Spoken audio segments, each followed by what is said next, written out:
सा वाक़या सुनाना चाहता हूँ, उसके बाद ओवर टू आमिर साहब कि अभी इन्होंने ये कतर जो है, इन्होंने ये इंडिया के साथ डील साइन किए हैं। हमें कोई एतराज़ नहीं है इंडियंस के और उनके रिलेशनशिप पे। अगेन दुनिया के हर मुल्क को राइट है कि अपने इंटरेस्ट को वाच करें, इंडियंस को भी करना चाहिए।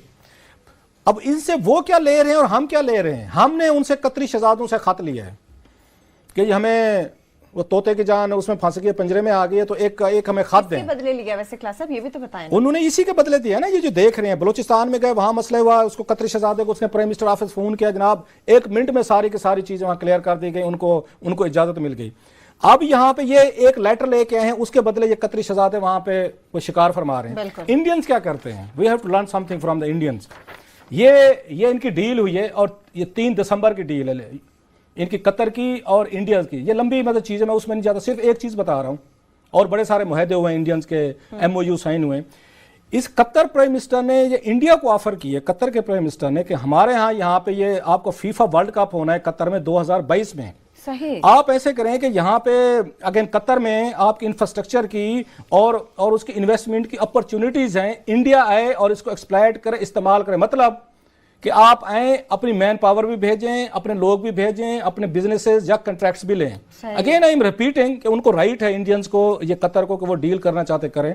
और भी बड़ी सारी चीजें उन्होंने ऑफर की हैं इंडिया को, और हम उनसे क्या लेके आते हैं?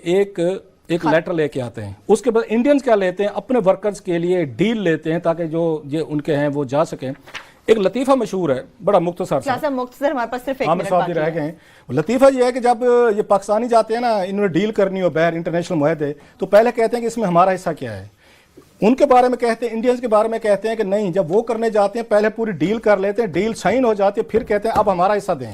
ये फर्क है। ये पहले अपने मुल्क के मफादात वो उसको कवर करते हैं, फिर कहते हैं हमारा हिस्सा कदर है। हमारे जाते हैं, वो कहते हैं चलें एक खत दे दें, उस खत के बदले सब कुछ ले लें। ज्यादा भारी नहीं हो गया आमिर साहब? हमें तो पता ही नहीं चलता कि इसमें जो कतर के साथ जो हो रहा है, ये हमारे प्राइम मिनिस्टर नवाज शरीफ साहब के ये जाती काम है या मुल्क के मफाद में हो रहा है। हमारे यहाँ तो क्लीन लाइन ही रहेगी। और अब तो ये सुप्रीम कोर्ट के अंदर ज्यादा खतरनाक होती है कि ये सबूत दे दिए गए हैं कि ये जो रॉयल फैमिली है, ये प्राइम मिनिस्टर ने की के पार्टनर्स हैं, ये पार्टनर्स हैं।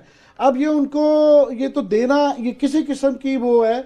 और ये सबसे बड़ी खराबी मियां नवाज शरीफ साहब ने, प्राइम मिनिस्टर नवाज शरीफ ने ये की हुई है कि ये जाती और कौमी मफाद का एक तफरीक ही नहीं अब रह गई है। और मैं हमेशा सोचता था कि इन्होंने इस दफ़ा प्राइम मिनिस्टर का पोर्टफोलियो अपने पास खास तौर पे क्यों रखा हुआ है अभी तक, कि भुट्टो साहब का, बेनज़ीर साहबा जो थी वो बड़ी फॉरेन अफेयर्स में अपना इंटरेस्ट लेती थी, समझ आती थी।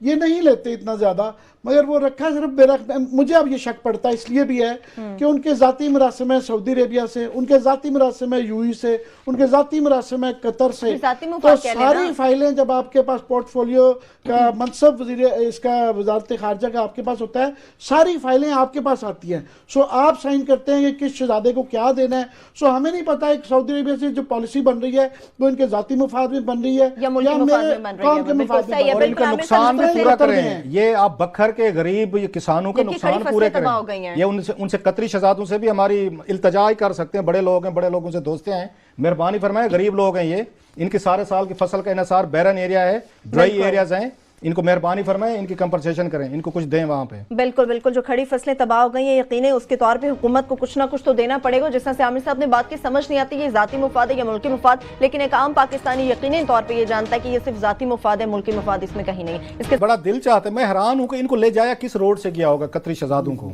क्योंकि जब हम जाते हैं तो 10 घंटे लगते हैं आपको बखर जाने में, और रास्ते में आप जिस तरह जाते हैं रोजाना सुनते हैं कि वहां पे एक्सीडेंट्स होते हैं कि लोग बेचारे जो मरते हैं इस रोड्स पे। रोड्स एग्जिस्ट नहीं करते, इतना गंदा रोड है। यहाँ से आप चले ना इस्लामाबाद से, यहाँ तलागंग मियाँ वाली आगे जाएं, उस बखर, लिया, मुजफ्फरगढ़, राजनपुर तक, तो सड़क तो आपको वहां मिलती नहीं है, 1 वे रोड है, बड़े एक्सीडेंट्स होते हैं। सो एक तो मैं परेशान हूँ, ये कैसे लेके गए थे, ले भी गए हैं, दाद दें वैसे साउथ के लोगों को कहते हैं जनाब ये मारे खाते रहते हैं, एजिटेट नहीं करते। पहली दफ़ा हुआ है कि वहाँ पे बखर के किसानों ने खड़े होकर मुजाहरे किए हैं कि हमारी आप ये फसलों को तबाह कर रहे हैं, किसी का रिस्क आप यहाँ जला रहे हैं। मतलब जलाने से मुराद है कि आप वहाँ के अंदर से जाते होंगे आपने, अच्छा हाँके के लिए बहुत सारे लोग होते, कुछ हाँकते होंगे शिकार, कुछ गोलियाँ चलाते होंगे, वट एवर।